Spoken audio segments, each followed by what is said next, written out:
Shadow the Hedgehog was the first video game I've ever played. Yeah, looking back, I probably shouldn't have been playing this game at 4 years old. But despite that, I could tell even at a young age that there was something special about this game.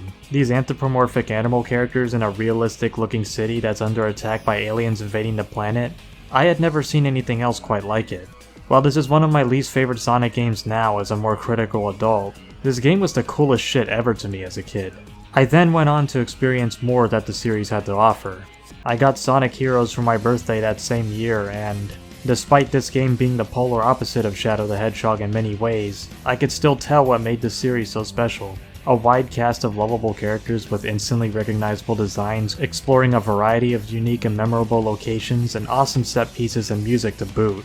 Needless to say, I was hooked on Sonic from then on, and the rest is history. I played every Sonic game I can get my hands on at the time. Sonic Mega Collection Plus, Unleashed, Black Knight, all that good stuff. But there was one game that intrigued me the most. A game that was called back to a lot in Shadow the Hedgehog, Sonic Heroes, and those fan art videos in Black Knight I watched over and over.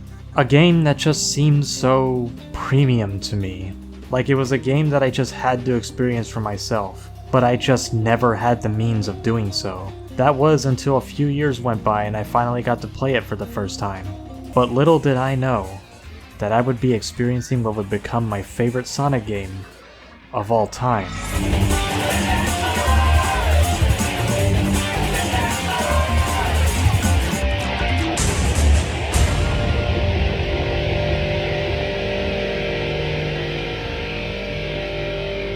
Sonic Adventure 2 was released on June 19th, 2001 in North America and June 23rd, 2001 for the rest of the world, just in time for Sonic's 10th anniversary. It was the swan song for the Dreamcast after it struggled to stay afloat in the console market, with the PS2 pretty much devouring any sales the other consoles could ever dream of. Needless to say, the Dreamcast was cancelled shortly after the release of Sonic Adventure 2, and Sega has been a third-party software developer ever since. Because of this, Sega was able to make history by porting Sonic Adventure 2 a few months later on the Nintendo GameCube under the name Sonic Adventure 2 Battle. Thanks to the game being able to reach a wider audience now that it's not exclusive to Sega consoles, more players were introduced to Sonic than ever before, and many new fans were made from it. In a way, it simultaneously marked the beginning and end of an era. And for me, it's a perfect encapsulation of everything that makes Sonic so damn special. By far the hardest part about making this video was trying to find a way to share my thoughts about this game in an orderly fashion, as truthfully, it's hard for me to put into words what this game really means to me. Nonetheless, I hope you all will be able to understand where I'm coming from by the end of it. Now, if you don't like Sonic Adventure 2, then that's totally fine. This video is not trying to say my opinions are of absolute authority or anything. I'm simply here to talk about one of my favorite games and that's all there is to it. But just a disclaimer before I start, I won't be discussing any of the side content, main story only. I just thought I'd mention this so I don't get comments telling me that I forgot the Chow Garden or extra missions or whatever. Oh, and spoiler warning for a 24-year-old game that's been adapted to death, I guess. With all that being said, this is my video on Sonic Adventure 2.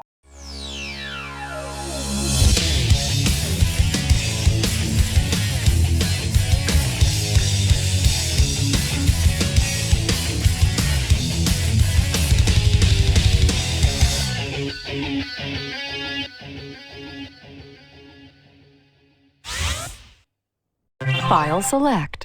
When booting up the game for the first time, you'll immediately notice that the game is structured pretty differently from the first adventure game. 2 story campaigns with 3 gameplay styles compared to Sonic Adventure's 6 playable characters each with their own story. I think this change was ultimately for the best. For the most part, I enjoy my time playing Sonic Adventure's multiple campaigns. The option to choose from 6 different characters that all play differently is cool in theory, as it offers a great sense of variety and keeps the game feeling fresh. However, for a lot of them, the devil is in the details. The problem with the way Sonic Adventure was structured is that a lot of these characters are either not implemented well, not fun to play. Knuckles and Gamma are definitely the 2 best non-Sonic gameplay styles, but even they have certain smaller issues that I'll get into later. Point being, the decision for Sonic Adventure 2 to just focus on the 3 best gameplay styles from the previous game, while also improving upon them, was definitely for the best. As for there being only 2 story campaigns to pick from, this is because Sonic Adventure 2's whole identity is centered around Duality. Save the world or conquer it, as stated on the back of the box for this game. getting to play as either the heroes that we all know and love, or getting to play as the villains for a change through the dark side story. This theme of duality is all over the game. The characters, the box art, the logo, even the way the levels are structured in comparison to each other. This game really goes all out with its theming and it's all done brilliantly. Now, I could talk about both campaigns together as one long cohesive story, but I'm just going to stick with discussing them separately since, frankly, it's just easier for me to write. Technically speaking, the dark side story takes place before the hero side story, but since I'm sure most people started with the hero side story, let's just begin there. The military's top-secret weapon, Project Shadow, was stolen from the military base located on the deserted island in the southern seas. This incident increased worldwide terrorist activities. Sonic the Hedgehog was arrested. The adventure for truth leads to the incidents that shock the entire world. The story takes our hero Sonic from the Earth and into outer space. Sonic Adventure 2, Hero Side Story. Farewell, Sonic. Forever. Right out the gate, it's clear that the cutscenes in this game are infinitely better than the ones in Adventure 1, and it's not even close. That game's cutscenes kinda suffered from it just reusing gameplay animations with these funny looking facial expressions for talking. I don't think the cutscenes ruined the story of Sonic Adventure per se, but it's clear that they aged like cheese. Sonic Adventure 2 on the other hand puts a lot more effort into its choreography and storyboarding, especially with the use of motion capture. Now, the mocap doesn't always work, like sometimes the characters will look more like they're being puppeteered than moving like actual real organic beings, but these cutscenes are just a straight upgrade from Adventure 1 overall. Now, one thing Adventure 2 doesn't improve from Adventure 1 and is arguably worse in this regard is the sound mixing. Sometimes the music will be way too loud to the point to where you can't even hear a single thing the characters are saying. What you see is what you get. Just a guy that loves adventure. I'm Sonic the Hedgehog! Sometimes the characters will talk over each other due to some English lines being longer than the Japanese ones. Should be able to get into outer space from there. I don't know what this space colony is all about, but I'll find and destroy that cannon, and then kick their imperial butts. All right. It's a mess, and probably my biggest issue with the way this story is presented. But, having said that, this story is just fucking cool as shit, man. It starts off with Sonic being taken prisoner by the military, and then he rips off a part of the helicopter and then jumps off in style after smiling at the camera after dropping an instantly iconic line. Talk about low-budget flights, no food or movies. I'm out of here. I like running better. And then we're thrown right into our first bit of gameplay, introducing us to the first and main playstyle of this game, the speed stages. These are basically what you expect from a Sonic level, high-speed platforming with alternate pathways you can take as a means of clearing the level faster. However, the approach to level design in this game is actually very different from how it was in Adventure 1. Sonic Adventure was a pretty faithful adaptation of the Genesis games in a 3D space for the most part. The levels were very open-ended, and allowed you to essentially break the stage if you're skillful enough with Sonic's abilities and the game's physics. All of that more or less still applies to some degree in Sonic Adventure 2, but the way the levels are designed is totally different. They're much more linear now, and rather than them being like massive jungle gyms to mess around with Sonic's skills, they instead put an emphasis on spectacle and performing stylish tricks in a timely fashion, such as jumping off these trick ramps, chaining together as many homing attacks as possible before touching the ground, and most notably, rail grinding, a mechanic added in this game that would make its way to almost every future 3D Sonic game. The rails pretty much follow the exact same principles as the normal gameplay, meaning maintaining your momentum and keeping your balance is rewarded by allowing you to absolutely glide through the rails. I feel as though this game has the most fun version of rail grinding in series history. It keeps you constantly engaged by rewarding skillful play, and it's supremely satisfying watching Sonic blaze through the rails by taking full advantage of the mechanic. But one might wonder, why should I care about interacting with these mechanics if I can just play the level normally? Well, the answer lies in the new series staple. That was cool! New to this game is the ranking system. No, the BNA missions in Sonic Adventure don't count. It's pretty simple and self-explanatory. Basically, the more points you accumulate throughout the level, the higher your rank will be by the end of it. But I feel as though this is an absolute genius feature to have in this game. Sonic as a franchise, at its very conception, was a game series built around speedrunning and replayability. In the Genesis classics, you were encouraged to replay the levels over and over until you mastered them and find the most optimal route to finish the stage in record time. So adding an entire ranking system that reinforces replayability is nothing but a good idea for the series, as evident of it appearing in nearly every game following this one. The new emphasis on beating the level as stylishly as possible turns otherwise pretty basic and linear levels into something way more complex and engaging. Take the stage Metal Harbor for example. Playing this stage normally is pretty much a straight line to the end. However, if you do decide to go for the A rank, the level becomes one of the most complex and satisfying puzzles to solve in series history.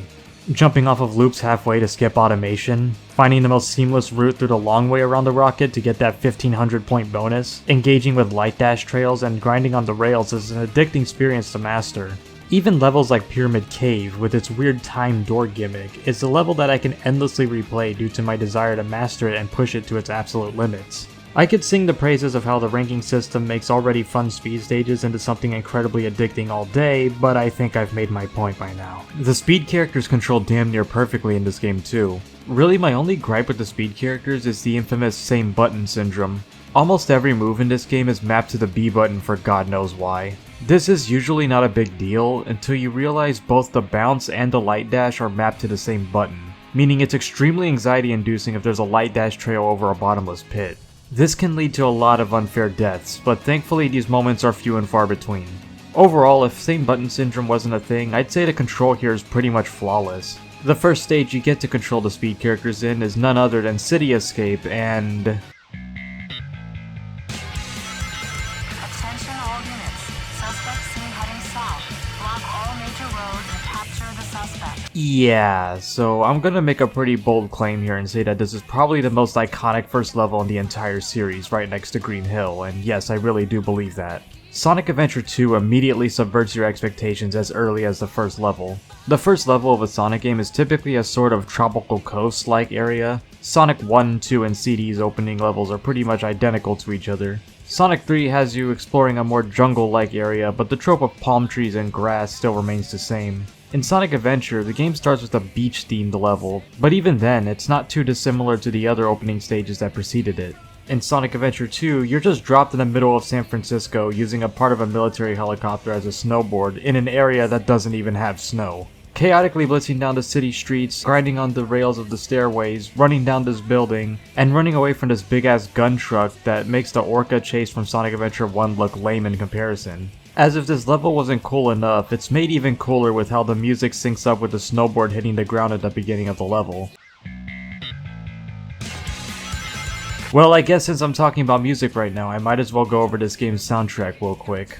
Sonic games have a pretty good track record with its soundtracks, for the most part, and this game is no exception. Not counting Knuckles' theme in Sonic 3, Sonic Adventure was the first game to have character themes for its playable characters. Each one of them was more or less sung from the perspective of said character, and they captured their personalities very well. Sonic Adventure 2 actually expands upon this idea. The character themes of the hero characters actually share the exact same lyrics as their Adventure 1 counterparts, but everything else about them is completely different.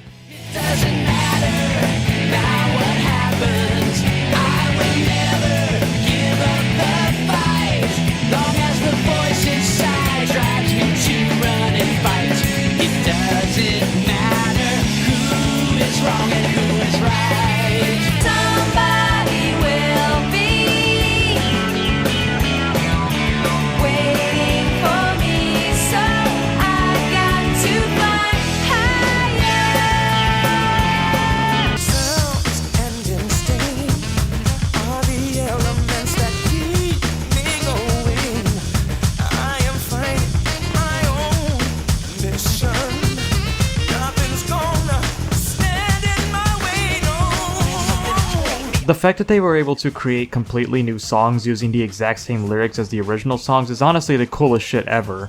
And for the most part, I actually prefer the way their themes sound in this game over Adventure 1. With the exception of Unknown from ME, there's just no topping the Adventure 1 version of that song. But then, we got the Dark Side characters, who obviously didn't have themes to pull from in Adventure 1, so all three of these are wholly original, and they are all bangers. Throw It All Away is easily Shadow's best theme in the series and still has yet to be topped to this day.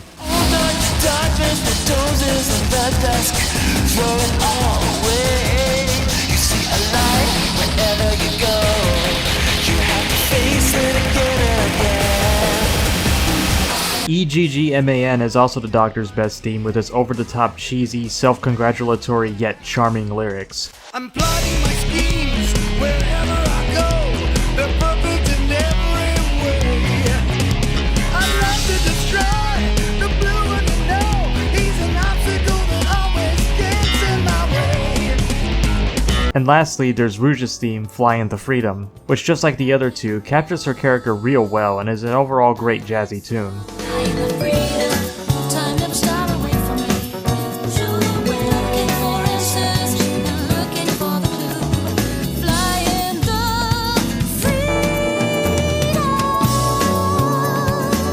But it doesn't stop there. Not only do the character themes match their personality real well, but so do their stage themes. Sonic has high energy rock tunes.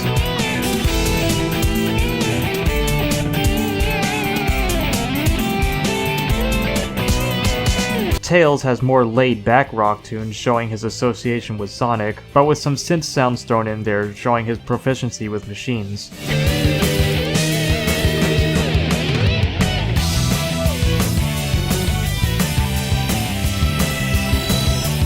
Knuckles with his corny but lovable and iconic rap tracks. Heck, I don't know.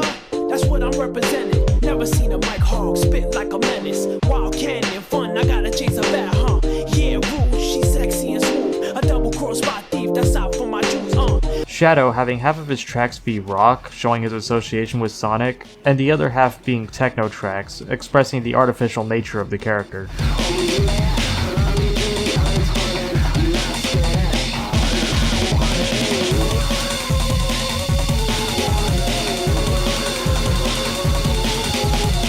Dr. Eggman has a more grungy sounding bass since he's a hammy but sinister villain.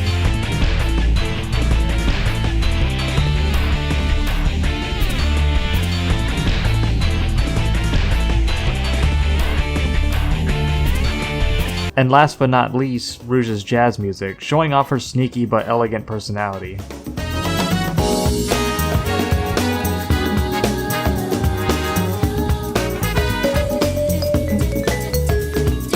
There is one song I've completely neglected to mention, but trust me, we'll get there. But for now, let's get back to talking about the story. After escaping from the city and fighting a fairly easy boss, we are introduced to none other than Shadow the Hedgehog.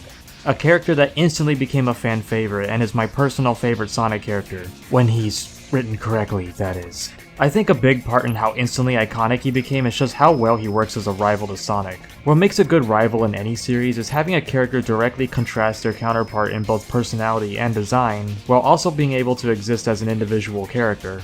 Rivals in Sonic games have all done a pretty good job at this for the most part. Metal Sonic being completely lifeless and mute compared to Sonic being wholly organic and talkative.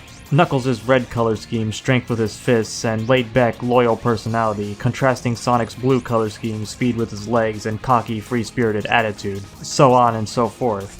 But there is one teeny tiny problem all these rivals have. They're all incredibly context-sensitive. Metal Sonic mostly exists as just a mere pawn for Eggman. Knuckles is so directly tied to Angel Island and the Master Emerald that these games just kept having to come up with excuses to somehow include him in the plot. You know, until they just gave up on that shit. Blaze is from an entirely different dimension, Jet is only relevant in the writers' games, Silver is from the future. There's just so many limitations that keep these characters from being Sonic's definitive rival. Shadow has no such problem. He's not tied down to anything that would make his appearance feel forced or contrived, which is why he remains Sonic's most prevalent rival to this day. Not to mention, he does an excellent job at contrasting Sonic just like all the other Sonic rivals. Shadow being more serious but an emotional softie on the inside, and Sonic being more upbeat and free-spirited. His design is just perfect too, looking kind of like Sonic while also standing out in his own right. But that leads to my first issue with Sonic Adventure 2's plot. Shadow only kind of looks like Sonic. Yeah, so in this scene Shadow is revealed to be the one who framed Sonic and got him arrested. I'm sorry, but I do not believe for a second that the entire military and the citizens of Central City are this dumb to mistake this for this. I can only assume this is an early plot point from when Shadow was going to look like this, and all I have to say is thank God they changed it. Shadow's design works real well as a foil to Sonic because of what I said earlier about how to make a good rival. This beta design for Shadow, when he was going to be named Terios, is just too similar to Sonic. It would have made the Faker plotline make much more sense, but ultimately the final design we got for Shadow makes him an infinitely more memorable character. All that being said, this cutscene makes a great first impression of Shadow as a character. Getting to see just how powerful he is compared to Sonic with his time and space manipulating ability Chaos Control, standing above Sonic the entire scene before basically calling Sonic a joke and leaving. Shadow, I'm the world's ultimate life form. There's no time for games. Farewell! Like, what a way to introduce a new character. Sonic gets arrested again because of this, but before getting to see what happens next, we're segued into what I call the Knuckles B-plot. Knuckles is seen fighting over the Master Emerald with another new character, Rouge the Bat, who serves as the dark counterpart to Knuckles in this game. Rouge is another character I really like. Her banter with Knuckles throughout the game is really entertaining to watch, as her more playful and flirtatious personality contrasts with Knuckles' more serious and short-tempered attitude. Her design is also real well done. Just by looking at her, you can instantly tell she's a deceitful, seductive, and cunning character. And she's also a jewel thief, which is the very reason why Knuckles and Rouge are fighting over the Master Emerald in the first place. During their bickering, Eggman attempts to take the Master Emerald for himself, but Knuckles is all like, I think the fuck not, you trick-ass bitch! And shatters the Master Emerald into pieces, much to Rouge's annoyance. Knuckles must now find the pieces of the Master Emerald in order to put it back together, with Rouge also looking for them because of her obsession with jewels. And this introduces us to our second playstyle of the game, the treasure hunting stages. They play pretty much identically to how they were in Sonic Adventure. There are 3 randomly generated emerald pieces in each stage, and the closer you get to one, the more the emerald radar will react. Collect all 3 and the level is over. Pretty simple stuff, but I think the treasure hunting levels are far better here than they were in the previous game. But the Emerald Radar was nerfed to only show 1 emerald piece at a time when you could see all of them at once in the first Adventure game. How could you possibly like them better in Sonic Adventure 2? Good question, random strawman I just made up. The first and most notable improvement would be the levels themselves. In Sonic Adventure, they kinda just plopped Knuckles into a section of one of Sonic's stages and called it a day. It worked, sure, but they ultimately left a lot to be desired in terms of originality. Not only that, but the stages could be cleared in less than a minute since Tikal will literally just show you where one of the pieces are. Sonic Adventure's treasure hunting stages, while cool in concept, were way too easy and somewhat unengaging because of this. In Sonic Adventure 2, the levels are built from the ground up and tailor-made around using Knuckles and Rouge's movesets to find the emerald pieces. Not only that, but instead of having Tikal show you exactly where the emerald pieces are, you now get actual hints. As in, literal hints. You get 3 hints per emerald piece. The first one will be very, very cryptic, the second one is just a little vague, and the third one is blatantly obvious. A common complaint I see get thrown around is that using the hint monitors will result in a lower rank at the end of the level. But this simply isn't true at all. I mean, if you just mindlessly use all 3 hints on all 3 emerald pieces and still bumble around the map like an idiot, then yeah, you're probably not getting an A rank. But if you use them pretty sparingly and in a timely fashion, you'll have 0 problems getting an A. There were many times where I used a hint for the first 2 emerald pieces and then used all 3 of my hints for the last one and still got an A. So basically, the goal of mastering the treasure hunting stages is to know the area so well that the first vague hint will be enough for you to get all the emerald pieces as quickly as possible. In other words, it encourages replayability, which as I stated earlier is what Sonic is all about. This gameplay loop turns stages that are pretty frustrating on a first run like Death Chamber into something I actually enjoy. Now don't get me wrong, there are some blatantly bad treasure hunting levels, like Mad Space is easily the worst level in the game bar none and is never good no matter how many times you replay it. But I find the treasure hunting stages in this game to be an overall straight upgrade to the stages in Adventure 1. Now is the nerfed Emerald Radar just a choice that the devs made to pad out playtime? Probably. That seems like the most realistic reason if I'm being honest. It is kind of annoying being right next to an emerald piece and the radar just doesn't pick it up. But with how much the overall playstyle has improved from the previous game to make it a more unique, engaging experience, it's easy for me to forgive this design choice. Especially because mods have proven that giving this game the Adventure 1 radar would make the stages pitifully short. Also, pro tip for anybody who hasn't played this game, make sure you absolutely do not forget the air necklace and aquatic mine. Thank me later. With our first treasure hunting level completed, the game immediately cuts to Tails flying the tornado towards Prison Island in order to bust Sonic out of prison and... I still can't believe that Sonic would destroy the military building or rob the bank. That's insane, Tails, because I am reading off a script myself. Yeah, so if you ignore the terrible audio mixing of the cutscenes, the voice acting in this game is pretty good actually. Yeah, I'm serious. Brian Drummond has really improved his Sonic voice from how it was in SA1. I thought Sonic sounded fine in that game, but it did kinda come off as Ryan trying his hardest to make him sound too cool for school, if that makes sense. His voice in Adventure 2 sounds far more natural for the character, and he's one of my favorite Sonic voice actors as a result. Lonnie Minella has a fitting voice for Rouge and captures her maturity and flirty personality real well, but it's clear that there is still room to improve her performance in this game, as she went on to perfect the role in Sonic Heroes. Now, to Tails' credit, his voice actor, Connor Bringas, is certainly a lot better than Corey Bringas was in Sonic Adventure 1, who I thought was agonizing to listen to. In case you didn't know, Tails' Adventure 1 voice actor got replaced by his younger brother in Adventure 2 because his voice started to deepen with age. But with all that being said, this is still probably the weakest performance in the whole game. It just sounds like he's reading off a script the entire time. I understand that both his SA1 and 2 voice actors were literal kids when they voiced him, so I guess I can't be too harsh on them. They were probably just doing their best. But I just think adult voice actresses are better suited for child characters overall. Amy doesn't really get a lot of screen time in this game, so there's not much I can really say about her, other than I feel like Jennifer Dooler's performance is on par with how it was in Adventure 1, and she does a good job at capturing her spunky and passionate personality. But then, we got the absolute elites. Scott Dreyer as Knuckles, Dean Bristow as Dr. Eggman, and David Humphrey as Shadow the Hedgehog. These are, without question, the definitive voices for each of these characters. Scott Dreyer doing an amazing job capturing both Knuckles' laid-back mannerisms and his short temper.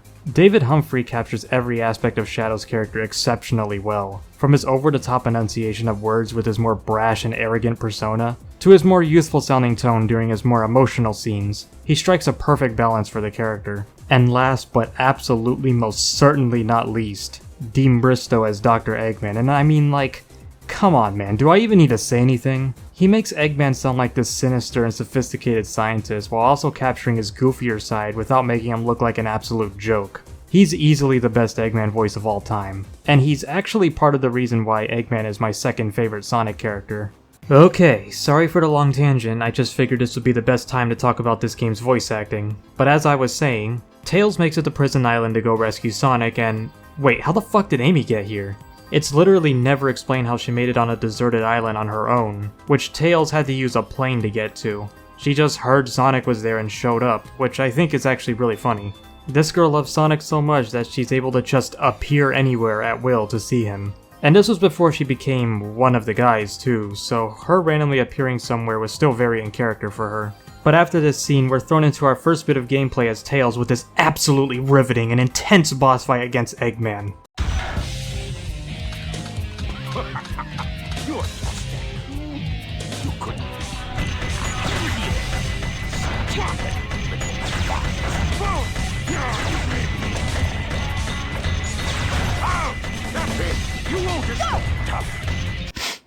Just like Gamma. And then the first real mech level begins, these stages being an evolution of Gamma's gameplay from SA1. Now I will start by saying that out of the 3 playstyles in this game, this is probably my least favorite as it has more glaring issues than the other 2. But let's start with the positives. Just like the treasure hunting stages, the stages for the mech characters are built from the ground up with their moveset in mind instead of just plopping them into a stage meant for Sonic like in Adventure 1. Not only that, but instead of being rewarded with more time for killing your enemies, you're instead rewarded with points that go towards your rank. The more enemies you lock onto before releasing the button to fire, the more point bonuses you'll rack up. These 2 factors alone already make me think the mech playstyle is better here than it was in the previous game. But unfortunately, the way they control is unpolished, to say the least.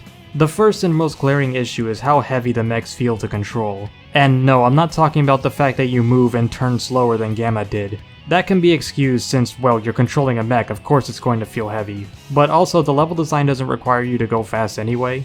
No, I'm talking about something that the devs probably didn't even intend to have in this game.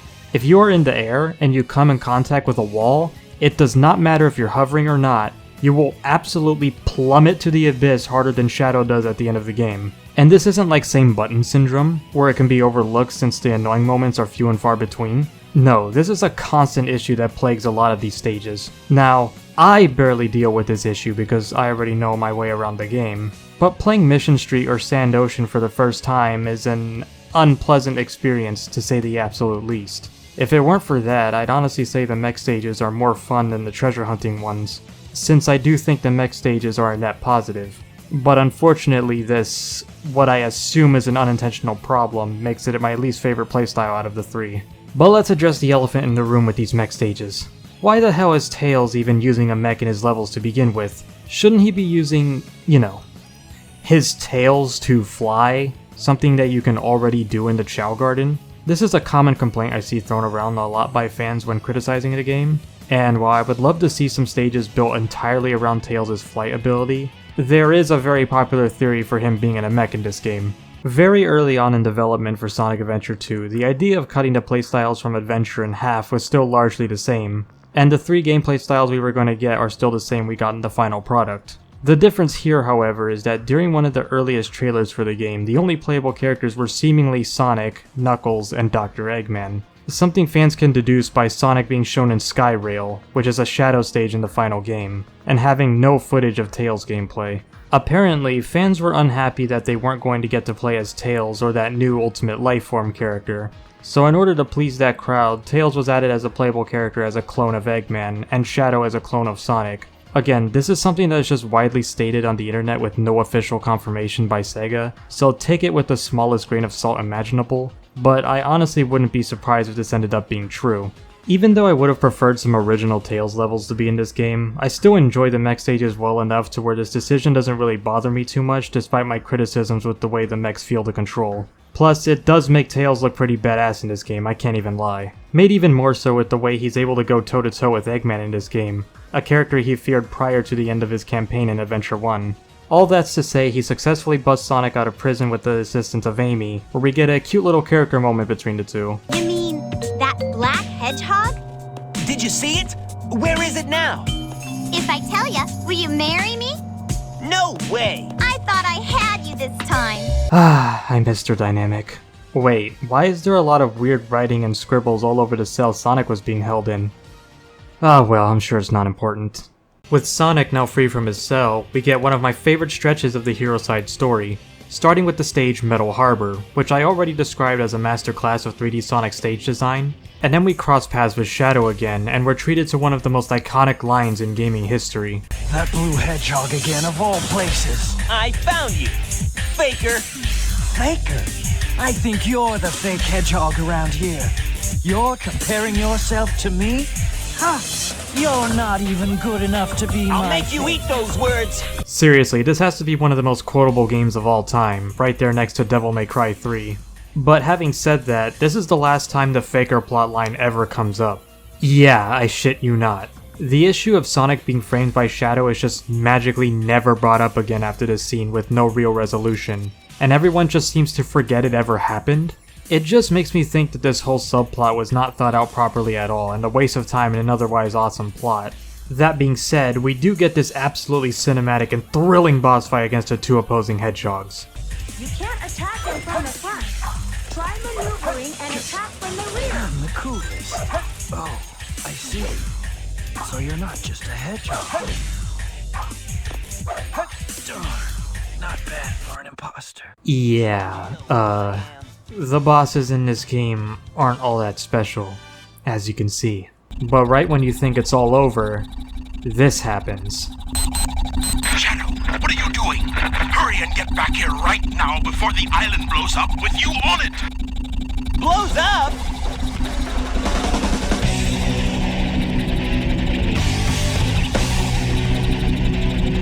Gotta get out of here! Find Amy and Tails! Right away! God, I love it. That amazing pre-level cutscene and the way Sonic makes a mad dash to escape the island before it blows up, with this absolutely adrenaline-pumping music blasting in the background and a timer on screen constantly reminding you that there's no time to waste. Ending off with the island exploding and our heroes just barely escaping from it. It's just such an awesome set piece. This game really upped the spectacle from the previous installments, and it really shows. The level itself is a blast to play, being another great example of how to design a 3D Sonic level, and it's also one of the easiest stages to A rank too.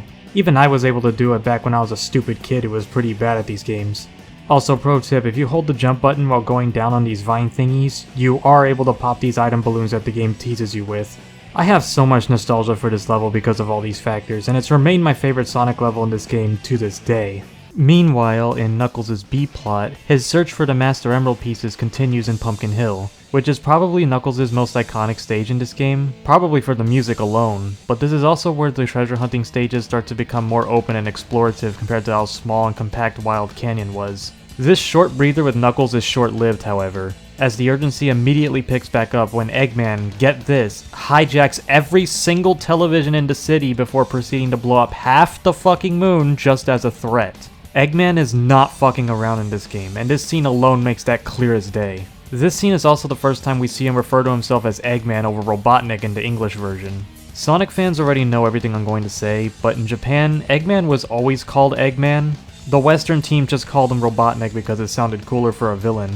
When Sonic Adventure came out, it actually came up with a frankly genius solution to canonize both names by having Robotnik be his real name, and Eggman being a name Sonic made up that the Doctor now calls himself as a way of spiting Sonic's mockery. This is a perfect way of unifying the Japanese and English continuities together. I love it. It allows the games to continue calling him Eggman, while also making way for the Robotnik family tree that's explored in this game. I just thought I'd mention this because I thought it was a neat detail. But as I was saying, Sonic, Tails, and Amy go on to search for the Doctor's whereabouts to put a stop to his scheme. One frankly annoying Mech stage and a Knuckles B-plot later, the Sonic trio and Knuckles finally cross paths with each other, with Knuckles joining the rest of the gang on their journey. Tails chases after the President's limo where we play this kart racing playstyle. Not much to say about these stages other than that they exist and there's only 2. They're kind of a waste of time if you ask me. They're not horrible to play or anything, I just think they're fucking boring. The President is seen being threatened by Eggman through a video call, and this scene is just so goofy to me. Like, just seeing Sonic, this very cartoony anthropomorphic hedgehog, being all like, Don't worry, Mr. President, everything's under control. Just leave it to us. And having Tails steal the transcripts of the call to pinpoint Eggman's location is just so unintentionally funny to me that I can't help but love it. Oh, and after Sonic and Tails leave the limo, the President's assistant alerts them of an incoming call from their agent. Their agent? I really wonder who that could be. Ah well, it's probably not important. Earlier in the story, Knuckles saw Eggman fly towards a pyramid, with Rouge following him shortly after. This leads Knuckles to believe that the pyramid is none other than the Doctor's base. So the gang makes their way to infiltrate it, starting with Hidden Base, which is probably my favorite Tails level. It's pretty open-ended and one of the faster-paced mech stages. And then it's immediately followed up with Pyramid Cave. Probably the worst level for Sonic, but that most certainly doesn't mean I think it's bad. If anything, I feel like that just goes to show how great all his other levels are. It's a pretty linear level with a lot of stop-and-go puzzle elements. However, getting an A rank in this stage is still satisfying. And it also has my favorite stage music for Sonic. The last of the desert levels is Death Chamber, which can be pretty satisfying to A rank but is otherwise Knuckles' worst stage. It's just too big and too claustrophobic at the same time. This level ends off with a fight against King Boom Boo though, who has zero significance to the story, but he's one of the better bosses in the game compared to the borderline joke bosses this game usually has. And lastly, we face off against the Doctor's awesome robot, the Egg Golem, which is another one of the better bosses in this game, and with a kick-ass boss theme to boot. With all the pyramid levels finally done, the gang heads off to outer space, and this is easily the funniest cutscene in the entire game. What the? Is everyone alright? We should be landing soon. The hatch doors are Don't open. sweat it, Knuckles. The only thing in the cargo bay are those What do you Master mean, don't Emeralds. sweat it? Right? Land the Knock shuttle it and off, let me Knuckles. out. We're gonna crash this thing if you keep that up. Oh no! Don't touch that lever! Like, yeah, don't worry Knuckles, we only lost your entire reason for living. Like, god, Sonic is such a fucking asshole. I don't blame Knuckles for doing this in the slightest. I would be ready to kill Sonic if I were him. And then Sonic has the nerve to complain about it in the next scene, like, Jesus man, what is your issue? I don't know, just the line deliveries combined with Sonic and Knuckles constantly cutting each other off in typical SA2 cutscene fashion literally never fails to make me laugh whenever I see it. Thankfully the gang makes it onto the Ark safely, but now Knuckles is doing his own thing again. Tails comes up with a plan to stop Eggman from firing the Eclipse Cannon. He reveals that he created a fake Chaos Emerald by studying a real one closely, stating that it has the same wavelength and properties as a real one, but it's just weaker. Since the cannon can only be powered by the 7 Chaos Emeralds, they plan to use the fake one as a substitute to jam the cannon, thus preventing it from firing. Man, Tails has just been on top of things the entire game. He successfully busts Sonic out of prison, steals the President's transcripts which allowed them to pinpoint where Eggman was, and now he created a perfect replica of a Chaos Emerald. I used to say Sonic Adventure 1 was my favorite version of Tails, but honestly I think he's at his best here. Because while Tails' arc in Adventure 1 was compelling in its own right, Adventure 2 is the result of his character development in that game. And I feel as though this version of Tails is a great blueprint for how to portray him in future games. You know, that's assuming he doesn't magically decide to regress in character one day and become an iPad kid that does nothing for a decade straight, but I think I'm getting ahead of myself. With his plan officially in motion, we get the last few stages of the hero side story, all of which take place on the Ark. Starting with Tails' last stage, Eternal Engine. Another one of his stages I really like, but mainly because you can do this to Omochao. This game is fucking awesome. Then we get Knuckles' last stage, Meteor Herd, which is a really good Knuckles stage overall, but it does end off with this really whatever boss fight with Rouge. But then...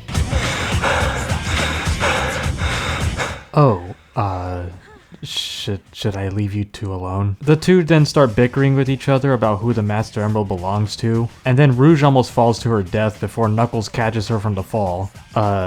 Did you forget you had wings or something? I don't know. I mean, I guess you can just headcanon that she was either worn out from the fight or she wanted to see if Knuckles would actually do anything. Which, if that is the case, then that is quite toxic. But nonetheless, this scene is an excellent showcase of the characterization and dynamic between these two. It's written and shot in a way where you can tell how each character feels about each other without it blatantly explaining it to you. From the look she gives him alone, you can tell she's thankful for his help, but she obviously can't bring herself to be too vulnerable towards Knuckles, so she continues to tease him, much to his annoyance. Rouge gives up the remaining pieces of the Master Emerald, albeit in a forcefully condescending way. Knuckles apologizes for hurting her, and the two go their separate ways, with Rouge smiling back at Knuckles while he isn't looking. Thus wrapping up Knuckles' arc in this game and setting up the dynamic between him and Rouge for the series going forward. An excellent case of show don't tell. It shows that the team behind this game really cared about giving every character their moment in the spotlight. With Tails and Knuckles' stages being completely wrapped up, that leaves the last two stages of the hero side story being exclusively Sonic levels. And this is inarguably the best part in the entire hero story. Dare I say, one of the best parts in the entire series. So Sonic makes it into the Canon's control room, and right before he's about to put the fake emerald in it to stop the Doctor's scheme, Eggman threatens Sonic over his transceiver that he's taken Amy hostage. Just like that, Sonic immediately drops what he's doing in order to save Amy, which is just perfect Sonic character writing. Sonic is just the type of guy to give up an important task if it means he can help someone out. He can be a bit of a jerk sometimes, but ultimately he's got a heart of gold. He makes a mad dash through Crazy Gadget, which is another banger level. Its gravity gimmick can be a little cumbersome at times, and Same Button Syndrome is probably at its worst here, but I still really enjoy this level. Made even more memorable with the way the Doctor constantly taunts and threatens Sonic over the intercom as a reminder that Amy's life is at stake. Leading to what is widely considered by many to be the best scene in the entire game. If you've played this game before, you know the one. Everything about this cutscene is just brilliant. It's somewhat tense music, the way Sonic slowly makes his entrance, Amy being held at gunpoint by Eggman. Even though Eggman clearly has the upper hand in this scenario, Sonic still thinks he can fool Eggman with the fake emerald and stop his scheme. Tails, without any words, just gives a slight nod of approval to Sonic, basically telling him, stick to the plan. Sonic, still believing he can do this, cockily steps up towards the Doctor. Just when Sonic thinks he's about to absolutely troll Eggman, this happens. Whoa! You thought you could trick me with that fake emerald, didn't you? So, how did you know it wasn't the real one? Tails! Because you just told me, Fox Boy. This is the best fucking portrayal of Eggman in the entire franchise. Just like that, the tables are completely turned. Despite Sonic being in a position of complete vulnerability, potentially about to die, his spirit still doesn't break. He simply bids Tails and Amy farewell, trusting Tails to finish the job. As Sonic's capsule is seen exploding in the distance, Eggman hangs his head and says this. Farewell, my admirable adversary. Showing that deep down, he had a sort of admiration for his blue nemesis. This scene is so highly regarded because of its brilliance for a cutscene in a platformer aimed towards kids. It is remembered because it is a perfect demonstration of Sonic and Eggman's dynamic and characterization, without it having to blatantly explain to you the nuance behind them. Again, show don't tell, it's simply unforgettable. It does lead to another pretty lame boss fight, but I could hardly care when what's going on in the plot is nothing short of exciting and brilliant. Something I purposefully neglected to mention about the scene, however, is that before Sonic's capsule exploded, he is shown attempting to use Chaos Control, and by some miracle he is able to pull it off after only seeing Shadow do it once.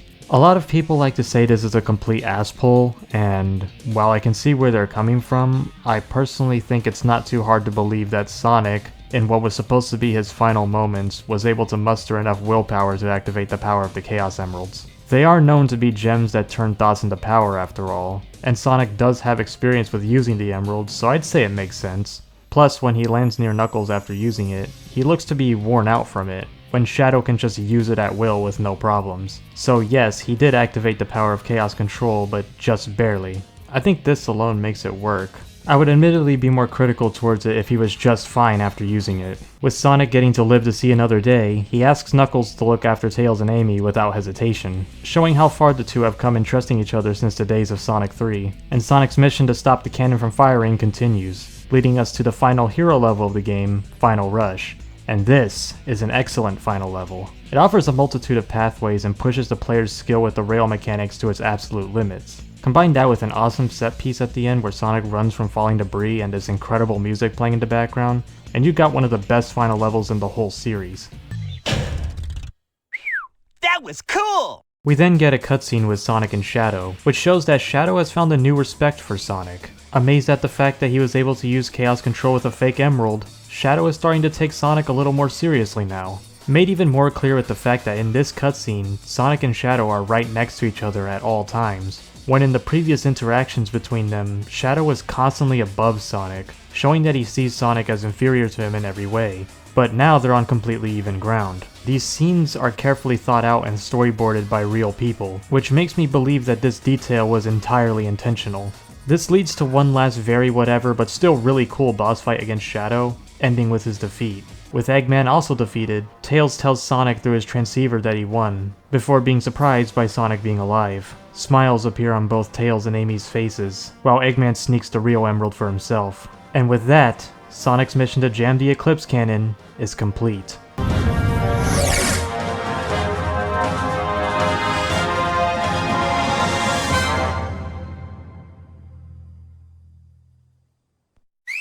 Thus ending the hero side story. Man, what an incredible note to start the game on. From the moment you start the campaign all the way to the end, the story never lets up. It is constantly moving at a consistently fast pace with this sense of urgency looming throughout the entire experience. This is an awesome campaign in its own right, but there's still a lot of unanswered questions that remain. Like, who exactly is Shadow? What's his end goal? What's the deal with Rouge the Bat? Why are Shadow and Rouge working with Eggman? Well, in order to find out the answers to those questions, we must take a look at the other campaign the game has to offer, the Dark Side Story. Eggman steals the research from a military base located on an island to the south. The military's top-secret weapon, Shadow, sealed in the space colony Park, the 7 Chaos Emeralds. When all of the keys have been collected, world conquest will be ahead. Sonic Adventure 2, The Dark Side Story. Long live the Eggman Empire. Right out the gate, pun not intended, you'll immediately notice how the Dark Side Story directly parallels the Hero Side Story. That story begins with Sonic running away from the military after being detained, while the Dark Side Story starts off with Eggman infiltrating the military's base. I mentioned way earlier that this game has this constant theme of duality between good and evil going on, and this remains true for both how the stories are presented and how the stages play out. For example, in Eggman's first level, Iron Gate, he is making his way towards the depths of the military base, going downwards. But if you recall Tails' first stage, Prison Lane, you'll notice that he was heading upwards. Wild Canyon has Knuckles flying upwards with the wind, while Rouge goes down below the water in Dry Lagoon. Green Forest has Sonic getting hanged downwards into the abyss by these vines, while White Jungle has the vines taking Shadow across the abyss. So on and so forth, you get the idea. Not only that, but the Dark Side Story has this very down-to-business and calculated feel to it, like the villains are constantly planning their next move. And the cutscenes just feel much calmer as a result. Whereas in the Hero Side Story, there is this strong sense of anxiety and urgency throughout the entire campaign, having our heroes constantly hauling ass to stop Eggman and his plans for world domination. This way of storytelling is even demonstrated in the levels themselves. In the stage Hidden Base, Tails is actively infiltrating Eggman's base. while on the stage Sand Ocean, Eggman is basically just leisurely heading to another day of work for him. As for the story itself, prior to the events of the game, Eggman found his grandfather's diary. In it, it stated that Gun's military base houses the ultimate lifeform project that his grandfather, Professor Gerald, created under lock and key. Gun apparently sealed it away here because they feared it, much to the Doctor's intrigue. Eggman successfully makes it to the secret weapons containment room and releases the ultimate lifeform, Shadow the Hedgehog, from his stasis chamber. Shadow then tells the Doctor to meet him on the Space Colony Ark and to gather the Chaos Emeralds. Eggman makes it back to his base and watches the news where apparently Sonic stole a Chaos Emerald from the bank and now the police are hunting him down and wait, what? Sounds more like the work of Shadow. Yeah, so the Dark Side story does give us more context as to how Sonic got framed by Shadow, but it also created an entirely new contradiction. If Gun was containing Shadow because they feared him, then they must know full well who he is, right? It should not be hard to discern the ultimate lifeform from the blue hedgehog that saved Station Square, but I guess everyone in this game is a complete idiot. Now, you could just use headcanon and say that they arrested Sonic as a cover-up for Shadow's existence, which would certainly be a good explanation, but realistically it's just a massive oversight. That said, we do get to see a side of Shadow that we didn't get to see in the Hero Side story. Shadow apparently has some sort of PTSD after losing Maria Robotnik, a girl who's very near and dear to his heart. He has flashbacks that depicts what is seemingly their last moments together. At this point in the story, we don't quite know the extent of what happened, but this does tell us Shadow's motive behind his revenge and causing so much trouble throughout the game. With that, we finally get to play as Shadow for the very first time, and this is one of the best first levels in the entire series. And no, I swear I'm not Black Doom disguising himself with the voice of a really handsome guy. Anyways. Radical Highway is yet another great example of everything I've been saying about how to make a good 3D Sonic level. It's got the awesome music and set pieces down pat, with tons of fighter jets, gun robots, and explosions appearing throughout the stage as the ultimate lifeform tears through them with ease. The level design is just brilliant, offering a plethora of meaningful shortcuts, like how you can just completely jump past this tower of springs and get an item balloon, hold the jump button on this spring to get enough height to land on this road that will save you several seconds, or jumping over this loop and gaining easy access to the Golden Gun Beetle. This level has everything going for it. If City Escape did an excellent job introducing us to the world of Sonic Adventure 2, then Radical Highway is the perfect introduction to the character of Shadow the Hedgehog. Also, can I just talk about Shadow's run animation for a second? Even if you're not going as fast as, say, the Boost games, this animation alone makes him look like he's moving at dangerous velocity. I don't know why future games made him look like he was ice skating instead of roller skating, but you know, maybe it's because the next two games after this one had ice physics. But I digress, I just wanted to talk about it because it looks cool. After Radical Highway, the game immediately cuts to Rouge infiltrating Eggman's base, and she's also communicating remotely with someone, but we don't exactly know who she's talking to. She stumbles upon a space transporter in the Doctor's computer room that has its destination set to the Space Colony Ark. Eggman had transported himself to the Ark after Shadow told him to meet him there, and so Rouge goes there shortly after. This space transporter kinda makes the rocket that the heroes use to get to the Ark completely pointless though. Not saying that it's out of place for Eggman to have a giant rocket, I'm just saying they could have just taken the space transporter like everyone else. But we did get a funny scene out of it, so I guess I can't complain too much. Eggman finally reaches Shadow's location, well, just pretend we know how Shadow got there himself, and he tells the Doctor about the Eclipse Cannon, a very powerful weapon of mass destruction that's attached to the Ark. He explains that it needs Chaos Emeralds in order to fire at full power. If all the Chaos Emeralds are gathered, the Doctor can use the Eclipse Cannon as a means to have complete control over the world. Eggman is enthused with Shadow's proposition, but little did they know, Rouge was listening the entire time. She proposes a deal to use her skills as a treasure hunter to find the Chaos Emeralds, and she proves it by showing that she already has one of her own. Both Shadow and Eggman agree to her terms, and she introduces herself to them, with the three forming a very shaky alliance with each other, paralleling the hero team made up of characters who have known and trusted each other for a long while. The trio make their way back to Earth on Prison Island, as Rouge informed them that the Chaos Emeralds are hidden away in a gun vault. Eggman causes destruction all over the military's weapons bed as a distraction for Shadow to plant bombs across the island, and for Rouge to sneak into the gun vault and steal the Chaos Emeralds. Unfortunately, the plan ends up backfiring, and Rouge ends up getting trapped inside the vault after fighting a gun soldier. Shadow, feeling guilty after remembering what happened to Maria, makes a mad dash through White Jungle in order to save her, before being interrupted by the Sonic boss fight from the Hero Side story. With only a few seconds left before the bombs go off, Shadow makes it inside the gun vault and uses Chaos Control to rescue Rouge, just barely making it off the island before it explodes. In the following cutscene, Rouge is thankful to Shadow for having rescued her. He tries to rationalize it to both her and himself by saying he only did it for the emeralds, but it's very easy to tell that he's just saying that to cover up his true intentions. This scene is honestly one of my favorites in the Dark Side story. It's short, but we get to see the more vulnerable sides of both Shadow and Rouge. This scene makes it pretty clear that Shadow isn't inherently evil, and his arrogant personality is merely a facade to cover up the fact that he's ultimately just an emotionally damaged character that is convinced Maria would want him to avenge her.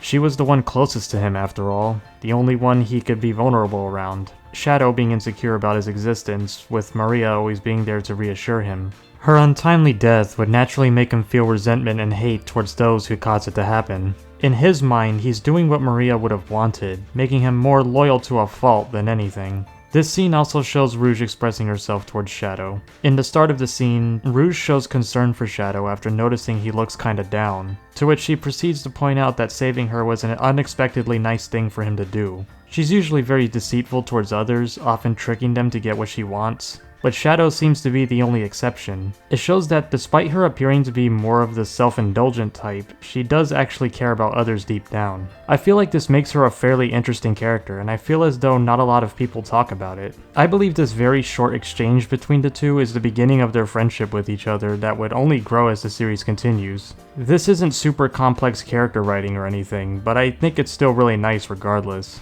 Eggman interrupts the moment though, and tells the others that the Eclipse cannon is ready to fire. We're shown the scene where Eggman blows up the moon again, however the difference here is that while in the Hero Side story the main cast of characters and citizens are shown to be in a state of panic, in the Dark Side story, Eggman is shown throwing a temper tantrum because he feels like the people's reaction to his threat was underwhelming, which I think is hilarious. He lashes out at Rouge for not having the last Chaos Emerald, but lucky for him, she has a lead. Following the events of Tails' story in Sonic Adventure 1, Tails was given a Chaos Emerald as a reward for stopping Eggman from nuking Station Square, which I think is a neat way to call back to the previous game. Eggman and Shadow make their way to track down Tails' location, but before Rouge follows them, she is shown talking to some unknown person again, stating how she's unsure if Shadow is the ultimate life form or not. We still don't know who she's talking to, but it's now pretty clear that she's involved in some other business that's completely unrelated to Eggman's plan.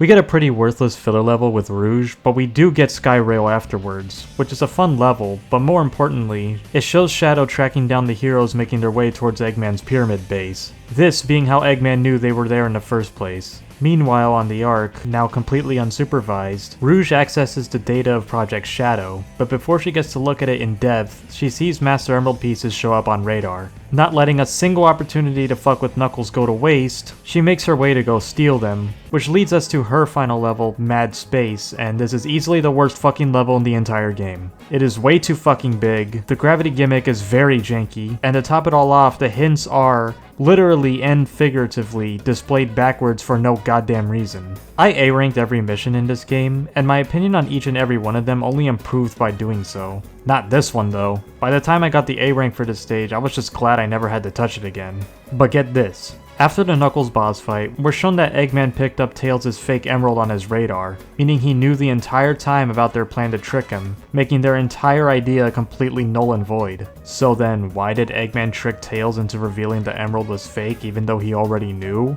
Because he's evil and loves being evil, and it would make defeating Sonic feel all the more satisfying. We even get this incredibly memorable moment building up to the grand finale. Wait, Shadow! I'm the one who should be telling them the end is near, not you. Now is the time to end this long, drawn-out battle. This place in history as the ultimate genius. If something happens to me, I'm counting on you to finish the job. Hurry! The moment for attack has come. It's now or never!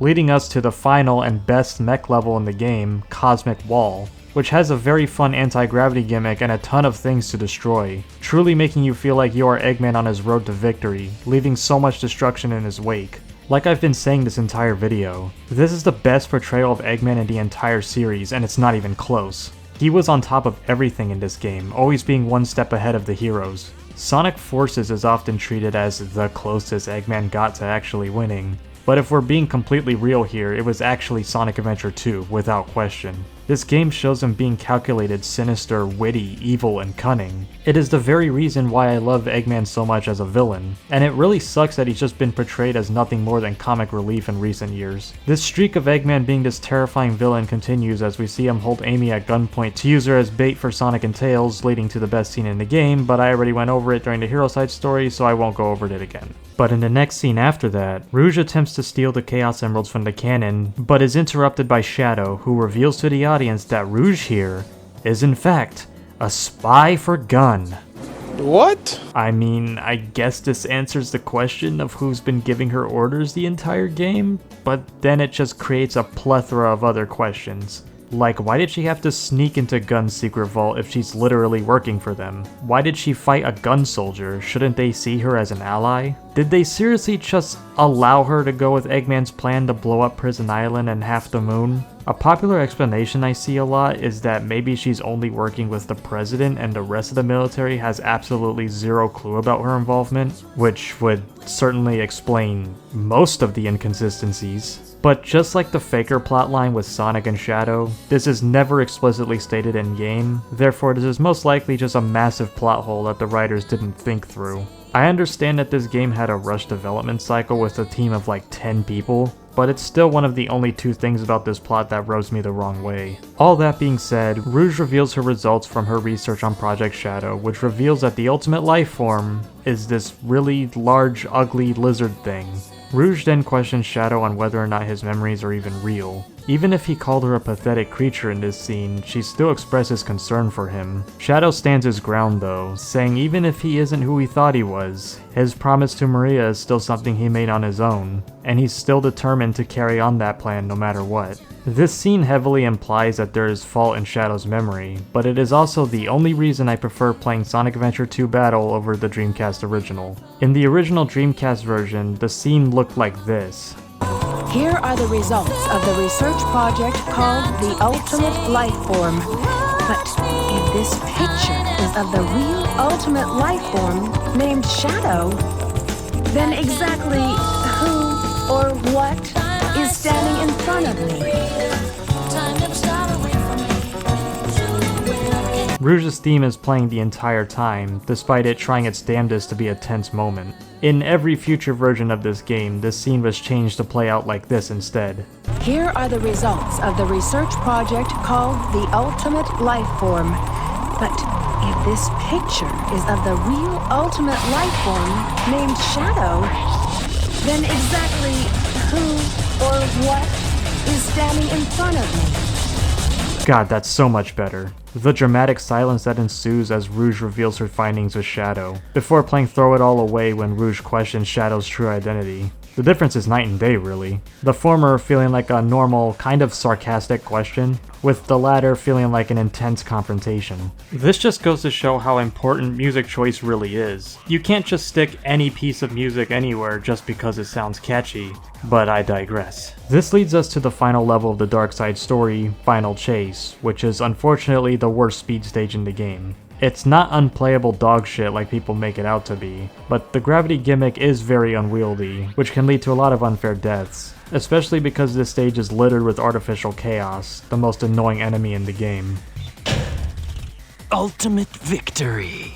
We get a boss fight with Sonic just like in the Hero story, and after sneaking the real emerald from Tails, Eggman puts a final emerald into the Canon's control panel, finally succeeding in his plan for world domination.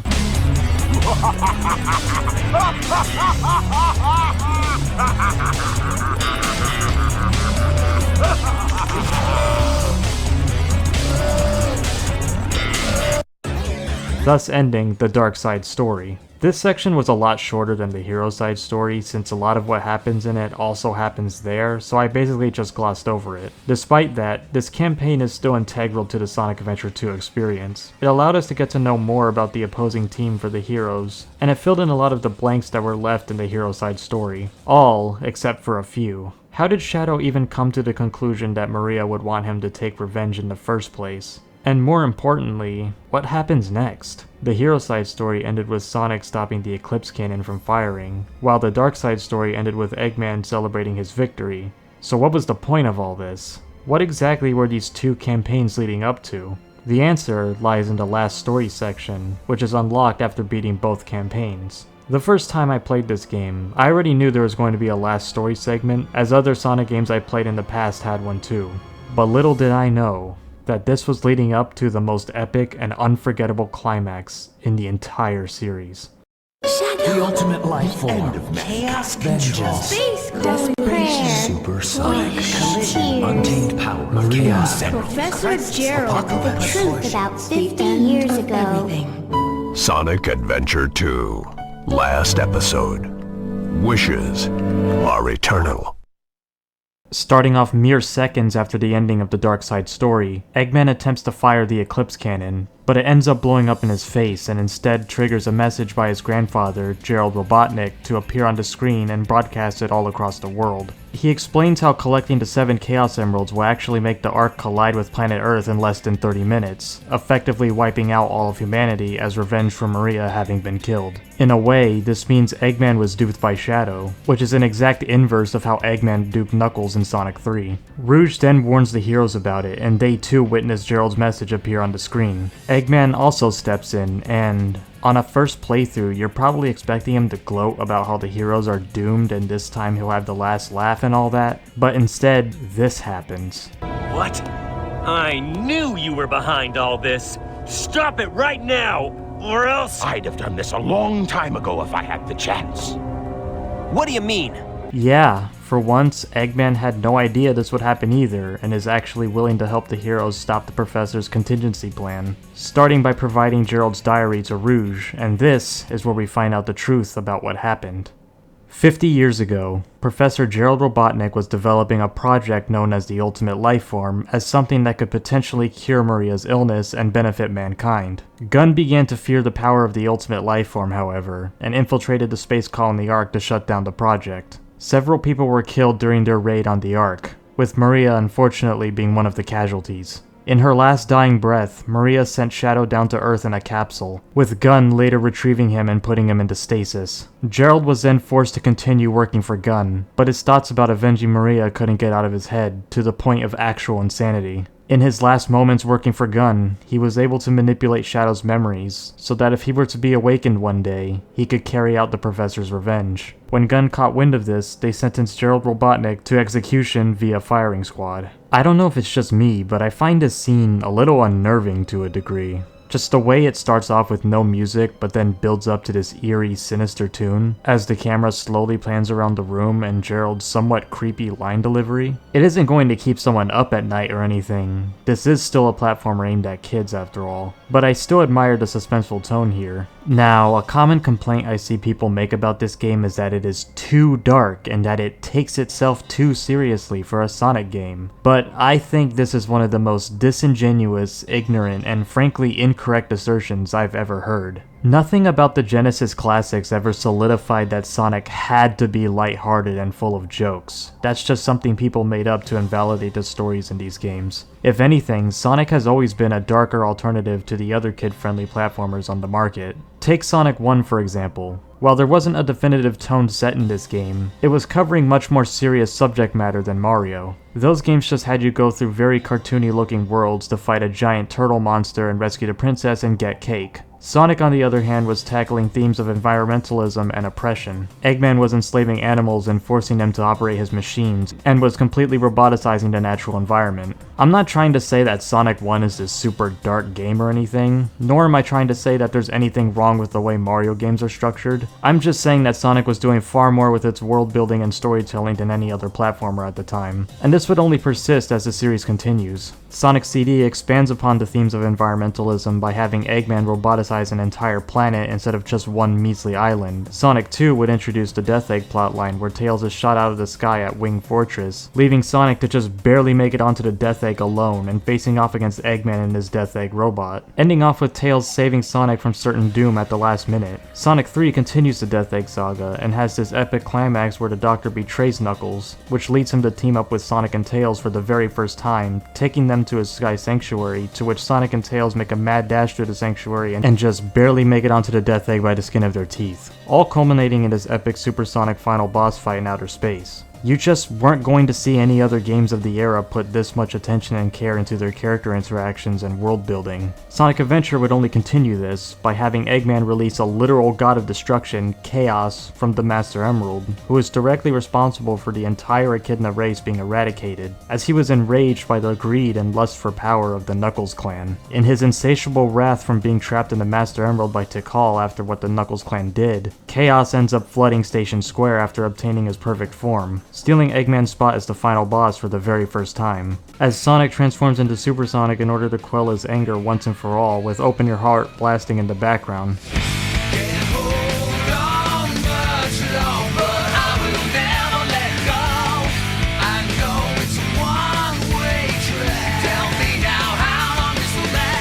You see what I mean? There was absolutely nothing about Sonic Adventure 2 that just randomly made Sonic take itself seriously and turn into grim dark bullshit for no reason. The Sonic series has always had this drive to be something epic, something much cooler and grandiose than the other platformers on the market. And this game is just the evolution and next big step of what came before it. Just because there are serious moments that the characters are taking seriously does not automatically mean this game is too dark or serious. If you think Sonic stories shouldn't take themselves seriously just because it's about a cartoon hedgehog, I can't stop you from thinking as such. But I do think that is a very narrow-minded way of thinking. I am in no way trying to say that Sonic isn't allowed to be lighthearted or funny, because that would be completely ridiculous of me to say, as some of my favorite Sonic plots are on the cheesier side. I'm just saying that having serious or darker moments in these stories isn't antithetical to Sonic either. Okay, sorry for the very long tangent, this is just something I really wanted to talk about and I felt like this was the best opportunity to do so. But getting back on topic. With the truth having been revealed, having no other choice, the heroes and villains work together to stop the Ark. Except Shadow, he's still being a dick. They come up with a plan to get to the core of the Ark as quickly as possible, where Knuckles would then use the power of the Master Emerald to nullify the Chaos Emeralds, stopping the Ark's collision course in the process. Now that the plan is set in motion, the final level of the game, Canon's Core, ensues. This is a massive gauntlet level where you play as every character working together to carry out their mission. The level's main gimmick is using these time stop switches in various ways to proceed with the level, and each and every playstyle has its own way of using it, starting off with the Mech characters Tails and Eggman. The two must use the time switches to stop these blocks from moving to create a path to destroy the security doors. It is then followed up with the treasure hunting characters Rouge and Knuckles, who must use the switches to stop the water pressure so that they can open up a door for Sonic to go through. This part of the level is precisely why I said to make absolutely sure you pick up the air necklace as Knuckles in the aquatic mine earlier. It makes this portion of the level far more bearable by allowing you to infinitely breathe underwater. But once that's out of the way, it's finally time to go through the last portion of the level where you play as none other than Sonic.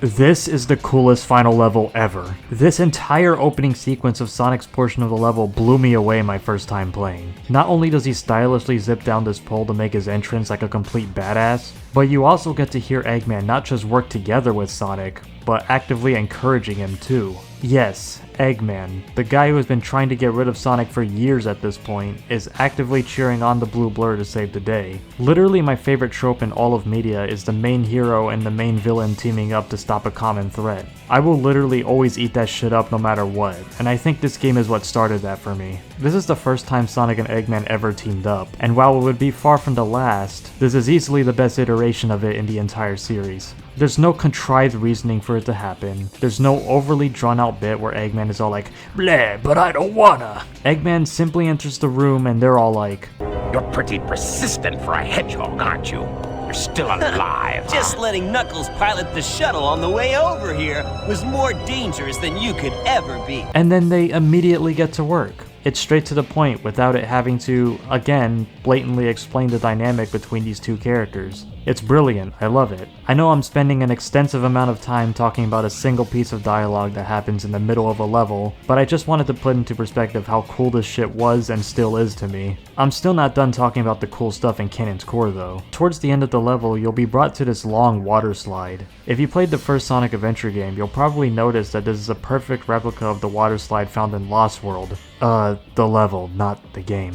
Getting to the very end of the level reveals an exact replica of the Master Emerald Shrine from the Mystic Ruins found in the core of the Ark. This heavily implies that Gerald Robotnik was well versed in ancient Echidna lore. A popular fan theory about how the ultimate lifeform ended up being a 3'3" anthropomorphic hedgehog is that Gerald Robotnik saw the prophetic mural depicting Supersonic's fight against Eggman in the Doomsday Zone, and interpreted it as the ultimate lifeform, which would explain why Shadow has the exact same hairstyle as Supersonic. This is merely a fan theory, like I said, but it makes so much sense that they might as well just confirm it as canon at this point.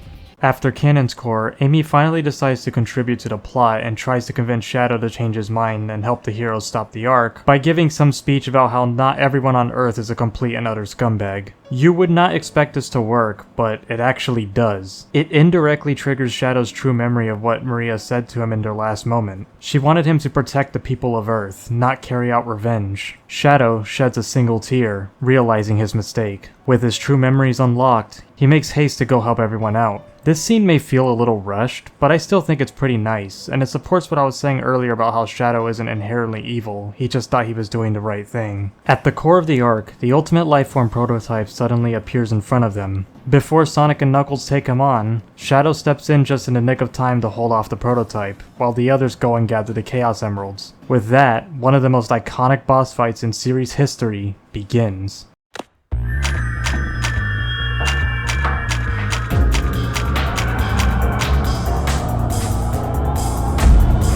Man, what a tone setter. The Biolizard's name being slowly spelled out with the typewriter sound effects and his eerie sounding music sets a very oppressive atmosphere for this fight. It tells you that you are facing Shadow's dark past. You are facing a specimen being forced to live through a life support system against its will. You are facing the biggest challenge in the entire game. Anyone who's played this game will tell you just how difficult this fight was on their first attempt. It never lets up, constantly keeping you moving, somersaulting, jumping, while also making you be extra cautious with your actions. Touching his body after missing a homing attack, instantly drowning by touching the water.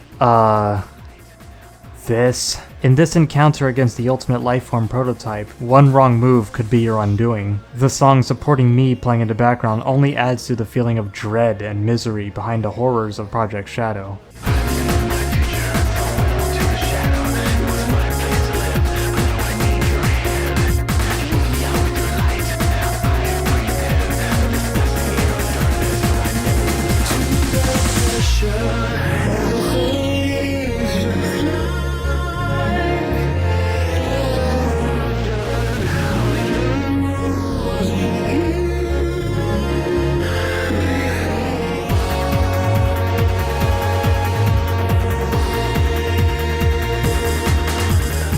Once the Biolizard goes down, Knuckles recites the same prayer Tikal did in Adventure 1 to stop the Chaos Emeralds. While this did neutralize the power of the Emeralds, the Ark is still completely in motion. But why is that? Well, as it turns out, apparently Professor Gerald already predicted something like this would happen, and programmed the Biolizard to use the Chaos Control to fuse with the Ark, using its weight to continue the collision course towards the planet. That mad scientist. With no other option left, Sonic and Shadow glance at each other, both understanding what needs to be done.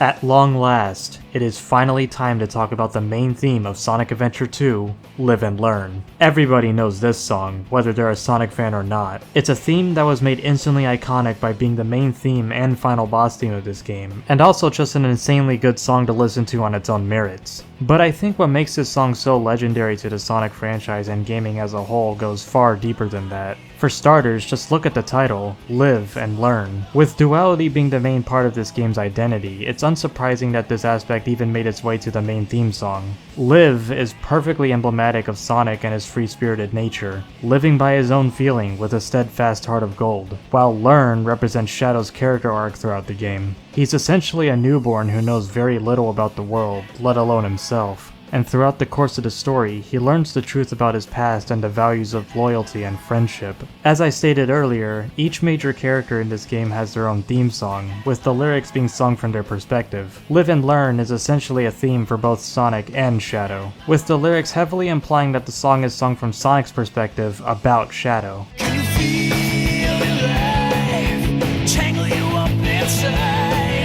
Yeah, now you're face down on the floor.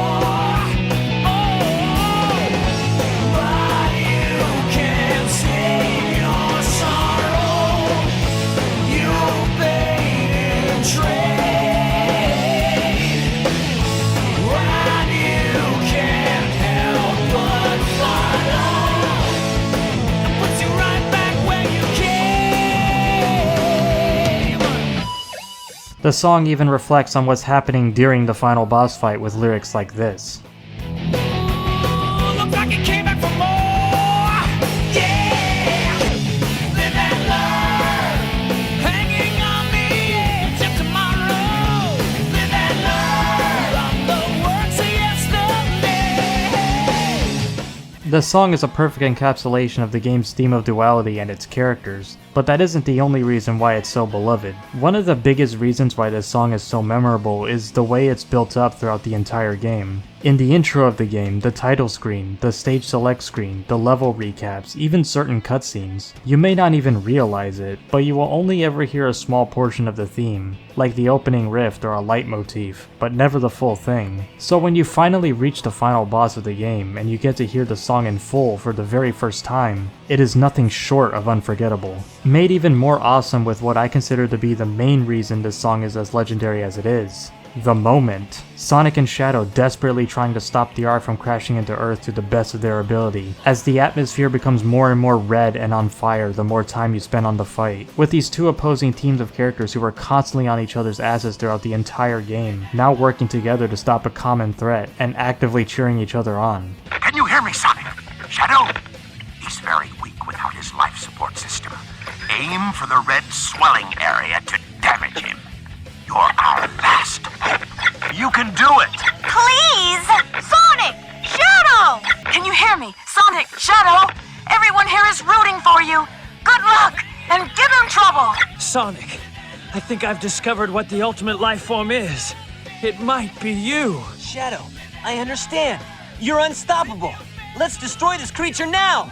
Everyone is waiting for us back on Earth! At the time of this game's release, the stakes have never been this ridiculously high in any Sonic game that came before it, making a huge impact on the series' history. This boss fight is pretty insignificant from a gameplay perspective, just fly towards the boss's weak point while dodging lasers and eggs a few times until he goes down. But it's this incredible set piece, this unforgettable moment, and everything that led up to it, why this final boss fight is looked at as fondly as it is to this very day.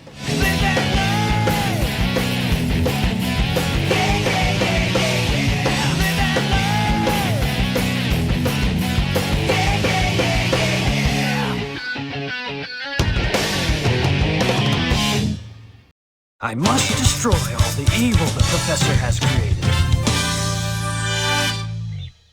With very little time remaining, Sonic and Shadow put everything they have into this one massive chaos control that sends the Ark back to its original position. Unfortunately, Shadow used up all the power he had left, sacrificing himself in the process. The Ark's collision course has been completely stopped, and the Earth is saved, with Shadow finally fulfilling his initial promise to Maria. Sonic makes it back to the others, with Rouge being the first to ask where Shadow is, to which Sonic can only bring the bad news. Do you really think that the professor created him Oh, Shadow, to carry out the revenge on all those who live here on Earth? He was what he was. A brave and heroic hedgehog who gave his life to save this planet. Shadow the Hedgehog. This is my favorite scene in the entire game. It is the only scene in the entire Sonic series to actually make me cry every time I see it. The way everything just slows down after going on an adventure that felt like it was constantly moving with high stakes. Just seeing these characters take a breather and reflecting on everything that's happened up until this point. Having very level-headed and human conversations with each other. Even going out of its way to humanize Eggman. As a child, I looked up to my grandfather because of all the great things he accomplished in his life. He was my hero, and I wanted to be a great scientist like him. But did he really mean to destroy us? Rouge and Knuckles having an honest conversation with each other. Sonic feeling down after what happened with Shadow before switching back to his cool and confident personality so as to not worry Amy. All ending off with one singular line. Sayonara, Shadow the Hedgehog. This scene hits so hard not just because of what actually happens, but because this could have very well been the final scene of the entire series. With the Dreamcast being Sega's last console and Sonic Adventure 2 being the last game for the system, at the time the fate of the Sonic series was completely up in the air. This also means that at the time, Shadow was supposed to actually die and stay dead. If this game did end up being the last game in the franchise, then I would say this finale is nothing short of perfect. But it's been a long time since that era, and we know full well this franchise did not end here, not even close. So as things are now, this marks the end of an era and the start of another.